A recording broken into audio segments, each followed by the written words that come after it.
দেশজুড়ে ঈদানন্দ উচ্ছ্বাসে মুখর বিনোদন কেন্দ্রে দর্শনার্থীর ঢল। ছোটদের কাতারে সামিল বড়রাও। কারাবন্দীদের সঙ্গে দেখা করার সুযোগ পেলেন স্বজনরা। ঈদের দ্বিতীয় দিনও বাস টার্মিনাল ও রেল স্টেশনে ঘরমুখী মানুষের ভিড়। লম্বা ছুটিতে ঢাকা ছাড়ছেন অনেকেই। রেলের টিকিট না পাওয়ার অভিযোগ যাত্রীদের। সমন্বয় নেই সেবা সংস্থার কাছে। একই সড়কে বারবার খোঁড়াখুঁড়ি, ঘটছে দুর্ঘটনা, বছর জুড়ে ভোগান্তিতে বাসিন্দারা। সমাধানে স্মার্ট ড্রেনেজ সিস্টেম চালুর পরামর্শ। এবং বিদেশি বিনিয়োগ খরা কাটাতে ঢাকার পাশে বেইজিং। খুলবে সম্ভাবনা নতুন দুয়ার, বাড়বে কর্মসংস্থান।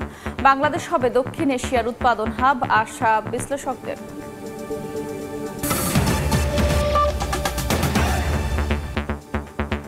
সময় সংবাদের সঙ্গে আছে আমি আফরোজা মৌটুসী।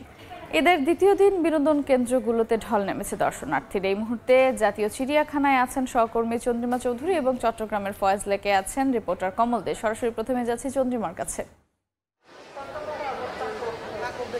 এই মুহূর্তে আছি জাতীয় চিড়িয়াখানা। এখানে ইতিমধ্যে হাজার হাজার মানুষ তাদের ঈদের দ্বিতীয় দিনে ঈদ উদযাপনের লক্ষ্যে তার পরিবারকে নিয়ে চলে এসেছে। এবং এই মুহূর্তে কিন্তু এটি জানিয়ে রাখতে চাই, চিড়িয়াখানায় কিন্তু 28টি টিকিট কাউন্টার করা হয়েছে মূল টিকিট কাউন্টারের সাথে। একই সাথে কিন্তু সব কয়টি প্রবেশদ্বার দিয়ে মানুষ প্রবেশ করতে পারছে, যাতে তাদের কোনো ধরনের বিড়ম্বনায় পড়তে না হয়।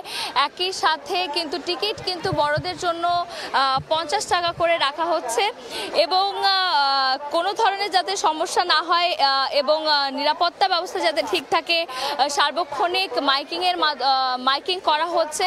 একই সাথে আমরা এখানে দর্শনার্থীদের সাথে কথা বলে জানতে পেরেছি যে আসলে যেহেতু ঢাকার ভেতরে যারা ঈদ করছে তাদের বিনোদনের কেন্দ্রগুলো খুবই স্বল্পতা রয়েছে এবং যেগুলো আছে অনেকগুলো বেশি ব্যয়বহুল। সেই তুলনায় কিন্তু চিড়িয়াখানায় যারা প্রকৃতির সান্নিধ্যে পরিবারকে নিয়ে বাচ্চাদেরকে নিয়ে সময় কাটাতে চান তাদের জন্য এটি একটি দারুণ সুযোগ। এবং যেহেতু এবার ঈদে প্রচুর সময় রয়েছে, অনেকগুলো দিন তারা ছুটি পেয়ে গেছেন এবং দেখা যাচ্ছে বেশিরভাগ ঢাকাবাসী কিন্তু প্রত্যেকবার যেমন হয় যে ঢাকা ফাঁকা হয়ে যায়, এবারটি কিন্তু খুব একটা তেমন দেখা যায়নি যে অনেক মানুষই বলতে গেলে ঢাকায় রয়ে গেছে। যারা ঢাকায় রয়ে গেছে তারা পরিবার নিয়ে সকাল থেকেই চলে এসেছে জাতীয় চিড়িয়াখানায়। এখানে কিন্তু নানান ধরনের প্রাণীদেরকে আগে থেকেই তৈরি করে রাখা হয়েছিল এবং খাঁচা প্রস্তুত করা হয়েছিল এবং এখানে আশা করা যাচ্ছে, কর্তৃপক্ষের সাথে কথা বলে যেটা জানতে পারা গেছে যে যত সময় বাড়বে এখানে কিন্তু লাখের উপরে মানুষ দর্শনার্থীর সংখ্যা পেরিয়ে যাওয়ার সম্ভাবনা রয়েছে। এবং এই ছিল আমার কাছে চিড়িয়াখানা থেকে বিনোদনের খবরাখবর। এখন কিন্তু আমরা চলে যাব চট্টগ্রামে। সেখানে রয়েছেন আমাদের আরেক সহকর্মী কমল দে, তার কাছে জেনে নেব পরবর্তী খবরাখবর। চন্দ্রিমা, বন্দরনগরী চট্টগ্রামে ঈদের আনন্দে মাতোয়ারা হয়ে উঠেছে। নগরীর যত বিনোদন কেন্দ্র সবগুলিতে এখন দর্শনার্থীদের উপচে পড়া পড়ে আমরা দেখতে পাচ্ছি। বিশেষ করে এখন যেহেতু তীব্র গরম পড়ছে, তাই নেচে গেয়ে পানির যে রাইডগুলো রয়েছে সেই রাইডগুলিতে এখন ভিড় রয়েছে সবচেয়ে বেশি। আপনার জানেন চট্টগ্রামে বিনোদন কেন্দ্র বলতে হাতে গোনা কয়েকটি, এর মধ্যে অন্যতম হলো এই ফয়েজ লেক সি ওয়ার্ল্ড, যেখানে পানি ভিত্তিক যে রাইডগুলো রয়েছে সেই রাইডগুলো হলো অন্যতম। আমরা সকাল থেকে দেখতে পাচ্ছি দর্শনার্থীরা ভিড় করছেন এই রাইডগুলিতে এবং তারা নেচে গেয়ে আনন্দে ডিজের সাথে যে গান চলছে সেই গানের সাথে সবাই উৎসব করছে এবং নাচছে গাইছে।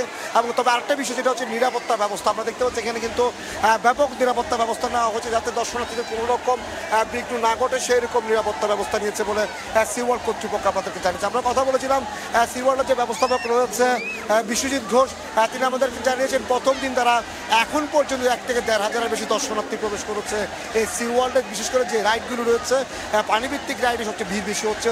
সাধারণ রাইডগুলিতে হয়তো এখন যেহেতু রোদ তাই কম, তবে পানিভিত্তিক যেমন ড্যান্সিং ফ্লোর আমরা দেখতে পাচ্ছি এখন ড্যান্সিং ফ্লোরে নাচ চলছে, অত উদ্যম যেটি ঈদের আনন্দ উপভোগ করা সেটি উপভোগ করছে তরুণ তরুণীরা। এখন আমরা আসলে সি ওয়ার্ল্ডের মানে হচ্ছে যে পানিভিত্তিক রাইডের জন্য বিখ্যাত, সে পানিভিত্তিক রাইডগুলি এখানে চলছে এবং নেচে গিয়ে ছেলে শুধু চট্টগ্রাম না, চট্টগ্রাম সহ দেশের বিভিন্ন স্থান থেকে কিন্তু সাধারণ মানুষরা আসছেন এখানে মধ্যে ঈদের আনন্দ উপভোগ করার জন্য।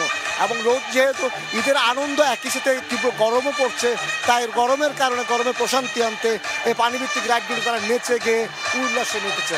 আমরা দেখতে পাচ্ছি যারা সি ওয়ার্ল্ডে আসে তারা মূলত এখানে নৌকা ভ্রমণের সুযোগ রয়েছে, বিশাল ফয়েজ লেক, সেই ফয়েজ লেকের মধ্যে তারা নৌকা ভ্রমণ করা যায় এবং নৌকা ভ্রমণ করে সি ওয়ার্ল্ডে আসতে যায় এবং সি ওয়ার্ল্ডে আসার পরে এই পানিভিত্তিক একটু বলা চলে এই বন্দরনগরী চট্টগ্রাম ঈদের আনন্দে মাতোয়ারা হয়ে উঠেছে। সেই ঈদের আনন্দে মাতোয়ারার একটি অংশ হলো যেহেতু গরম পড়তে সি ওয়ার্ল্ডের মধ্যে আসছেন সবাই একটু প্রশান্তি খুঁজতে, একটু আনন্দ করতে। তো এখন কিন্তু আমার কাছে ছিল চট্টগ্রামের সি ওয়ার্ল্ডের ঈদের আনন্দে মাতোয়ারা হয়ে শত শত তরুণ তরুণী শিশুরা আর উৎসব মেতেছে তার সর্বশেষ। ঈদ আনন্দ উৎসবের খবর জানছিলাম চট্টগ্রামের ফয়েজ লেক ও জাতীয় চিড়িয়াখানা থেকে। ঈদের ছুটি উদযাপনের আরও খবর জানাবো এবার। এই মুহূর্তে কক্সবাজার সমুদ্র সৈকতে সুগন্ধা পয়েন্টে আছেন রিপোর্টার সুজাউদ্দিন রুবেল এবং সিলেটের ভোলাগঞ্জে আছেন রিপোর্টার আমিনুল ইসলাম। সরাসরি প্রথমে যাচ্ছি রুবেলের কাছে। ঈদ মানে আনন্দ, ঈদ মানে উৎসব। আর ঈদ আনন্দের যে উৎসব চলছে সৈকত নগরী কক্সবাজারে, বেলা যতই বাড়ছে আমরা লক্ষ্য করছি সাগর পাড়ে মানুষের আগমন সেটি বহুগুণে বাড়ছে। এখন সমুদ্র সৈকতের লাবণী, সুগন্ধা এবং কলাতলি পর্যন্ত প্রায় 3 কিলোমিটার সৈকত জুড়ে মানুষের যে বাড়তি যে চাপ, ঈদের যে টানা ছুটি, এই ছুটিকে কেন্দ্র করে যে কক্সবাজারে মানুষজন সারা দেশ থেকে ছুটে এসেছে সেটি আসলে লক্ষ্য করা যাচ্ছে। আমরা লক্ষ্য করছি তীব্র গরম পড়ছে, এই গরমের মাঝেও কিন্তু যারা দেশের দূর দূরান্ত থেকে ছুটে এসেছে সকালবেলা যে সকাল 6টা থেকে যে পর্যটক আসা শুরু হয়েছে সেটি এখনো পর্যন্ত অব্যাহত আছে। মানুষের তো তীব্র গরমের মাঝেও কিন্তু মানুষ তারা তাদের ঈদের আনন্দ সেটি উপভোগ করছে। আমরা একদিকে দেখছি সাগরের বিশাল বিশাল ঢেউ, সেই বিশাল বিশাল ঢেউতে যেমন সমুদ্র স্নান করে যেমন মজা নিচ্ছে, ঠিক তেমনি অনেকে লাফালাফি করছে, আবার অনেকে টিউবে গা ভাসিয়ে তাদের নিজেদের মতো আনন্দ, ঈদের যে আনন্দ সেই আনন্দ উপভোগ করছে। আবার অনেকে দেখতে পাচ্ছি আমরা ছবি তুলছে, বিশেষ করে যেহেতু তীব্র গরম পড়ছে এই গরমকেও তারা বলছে যে আনন্দের কাছে সেই গরমও হার মানছে, সেই বিষয়টি বলছে। বালিয়াড়িতে আমরা লক্ষ্য করছি বিপুল সংখ্যক মানুষ, সেই মানুষগুলো যেমন ছাতাতে কিটকটে বসে তারা যেমন আনন্দ করছে, ঠিক তেমনি অনেকে আমরা দেখতে পাচ্ছি ঘোড়ার পিঠে চড়ছে, আবার অনেকে আবার আমরা লক্ষ্য করছি বালিয়াড়িতে যে ঘোড়া কিংবা জেটিস্কি যে বিচ বাইক রয়েছে সেই বিচ বাইকগুলোতে তারা বেশ আনন্দ উপভোগ করছে। বিশেষ করে ঈদ আনন্দকে কেন্দ্র করে যাতে কোনো পর্যটক যাতে সমুদ্র স্নানে কোনো ধরনের সমস্যায় না পড়েন কিংবা যে পর্যটনের স্পটগুলো কিংবা হোটেল মোটেল জোনে যাতে বাড়তি যে কোনো ধরনের ঝামেলায় না পড়ে তার জন্য ট্যুরিস্ট পুলিশ থেকে শুরু করে লাইফগার্ড, জেলা প্রশাসন সব ধরনের ব্যবস্থা নিয়েছে বলে আমাদেরকে জানিয়েছে। তো এই ছিল কক্সবাজার সৈকত থেকে আমার কাছে সবশেষ। আমাদের আরেক সহকর্মী রয়েছেন সিলেটে সাদা পাথর এলাকায়, আমরা চলে যাচ্ছি আমিনুল ইসলামের কাছে। মেঘ পাহাড় এবং স্বচ্ছ জলের সমারোহ সিলেটের বেশিরভাগ পর্যটন এলাকাগুলো। এই মুহূর্তে আমরা রয়েছি সাদা পাথরে এবং সাদা পাথরের যে সৌন্দর্য সেটি দেখতে দেশের বিভিন্ন অঞ্চল থেকে সারা বছরই আসলে পর্যটকরা আসেন। কিন্তু এই ঈদকে কেন্দ্র করে কিন্তু পরিবার পরিজন নিয়ে অনেকেই এসেছেন এই ভোলাগঞ্জ সাদা পাথর এলাকায়। এবং শুধুমাত্র সাদা পাথর নয়, জাফলং পাশাপাশি এখানকার যে অন্যান্য পর্যটন স্পট রাতারগুল, বিছানাকান্দি এসব এলাকায় কিন্তু আজকে প্রচুর পরিমাণে পর্যটক আমরা দেখেছি। এবং এই পর্যটন এলাকাগুলোতে কিন্তু যে সুযোগ সুবিধা রয়েছে সেটি আরও বাড়াতে এখানকার যারা পর্যটকরা রয়েছেন তারা দাবি তুলেছেন। এবং প্রশাসনের পর্যায় থেকে আমরা দেখেছি যে নিরাপত্তা ব্যবস্থা সেটি রয়েছে। টুরিস্ট পুলিশের পাশাপাশি বিজিবির সদস্যদেরকেও আমরা আজকে টহল দিতে দেখছি। এবং এই ঈদকে কেন্দ্র করে যে রাজস্ব আয় হবে সেটি গেল, আপনারা জানেন যে লম্বা একটি ছুটি পেয়েছেন মানুষ। এই লম্বা ছুটিকে কেন্দ্র করে কিন্তু অনেকে এসেছেন, প্রায় 9 দিনের ছুটি। এবং এই 9 দিনের ছুটির জন্য সিলেটের যে হোটেল মোটেল যেগুলো রয়েছে সেগুলো অনেকে আগে থেকে বুকিং করেছেন এবং অনেকে এখনো আসছেন। তো এই যে পর্যটকদের ঢল সেটি আসলে সিলেটে এই ঈদের ছুটিকে যারা বাড়ি গিয়েছেন সিলেট থেকে সেই যে শূন্যতা পূরণ করেছে শুধুমাত্র পর্যটকদের ঢল। সিলেটের এই পর্যটকদের ঢল আগামী আরো কয়েকদিন থাকবে। এবং এই যে পরিবেশ অর্থাৎ আবহাওয়ার যে প্রতিকূল এবং অবস্থা থাকে অন্যান্য সময়ে, এখন কিন্তু আবহাওয়া অনেকটা সুন্দর পরিবেশ রয়েছে। এটি অব্যাহত থাকলে হয়তো আগামী কয়েকদিন পর্যন্ত এই পর্যটকদের ঢল আমরা দেখতে পাবো। তো এই ছিল আসলে আমার কাছ থেকে সিলেটের কোম্পানিগঞ্জের ভোলাগঞ্জ সাদা পাথর থেকে। ঈদ আনন্দ উৎসবের খবর জানছিলাম সিলেট ও কক্সবাজার থেকে। ঈদের পরদিনও রাজধানী ছাড়ছেন অনেকে। লম্বা ছুটি থাকায় স্বাচ্ছন্দ্যে যাত্রা করতে তারা রওনা দিয়েছেন বাড়ির পথে। কমলাপুর রেল স্টেশনে আন্তনগর ট্রেনের চেয়ে কমিউটার ট্রেনে চাপ বেশি। দীর্ঘ অপেক্ষার পরও পাওয়া যাচ্ছে না টিকিট। অনেকেই প্রিয়জনের সঙ্গে ঈদ করতে বাধ্য হয়ে কাটছেন অন্য রুটের টিকিট। সড়কপথেও একই চিত্র। মহাখালী বাস টার্মিনালে সকাল থেকেই বাড়ি ফেরা মানুষের চাপ। অতিরিক্ত ভাড়া নিয়ে কথা না বললেও ভোগান্তির কথা জানান যাত্রীরা।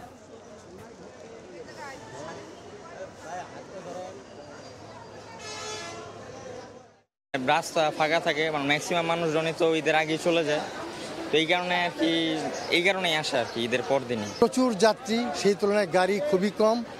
আমাদের হয়তো 2.5 ঘন্টার যাত্রা ময়মনসিংহে, কিন্তু কতক্ষণ লাগবে টিকিট করা সহ আল্লাহ মাবুদ জানে। সিট নাই কেন এটা তো আমরা বলতে পারতেছি না, কারণ সিট কেন থাকবে না, কারণ আমরা তো দাঁড়াইছি 200-300, একটা গাড়িতে তো লোক যাইলো 1500 লোক, সিট থাকারই কথা স্বাভাবিক। এখন এখানে যারা সিট টিকিট দিচ্ছেন তারা বলতেছেন আমাদের সিট শেষ হয়ে গেছে। ভাড়া রাখছে ফরিদপুরের 130 টাকা ভাড়া রাখছে, সিট নাই। এবার বাণিজ্যের সংবাদ।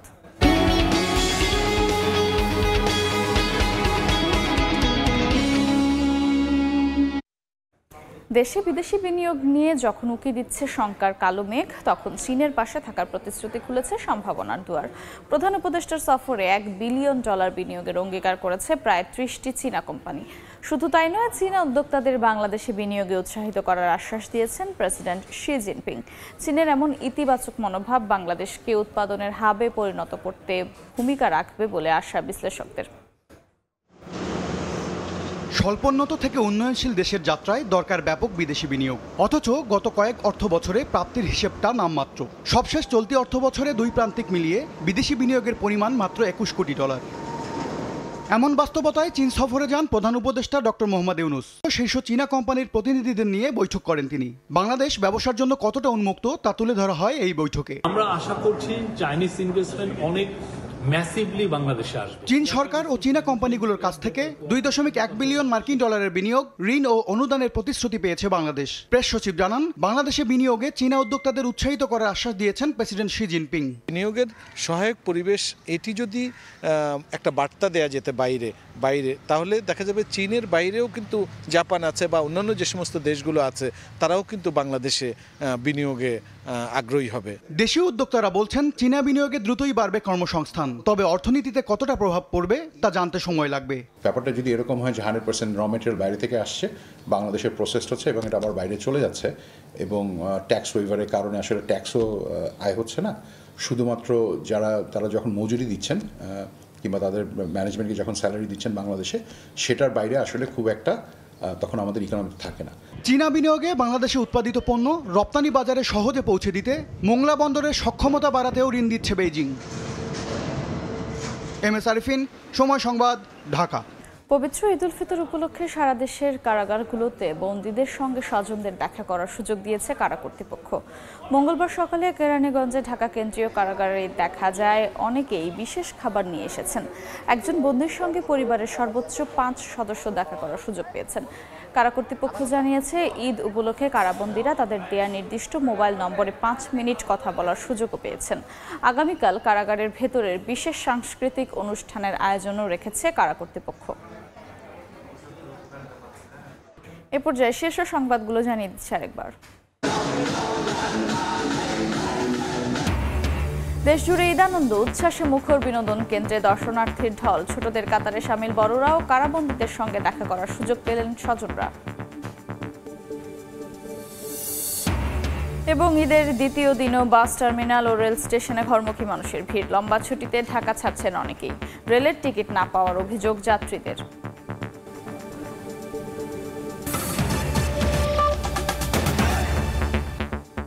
এই ছিল সময় সংবাদে, সঙ্গেই থাকুন সময়ের।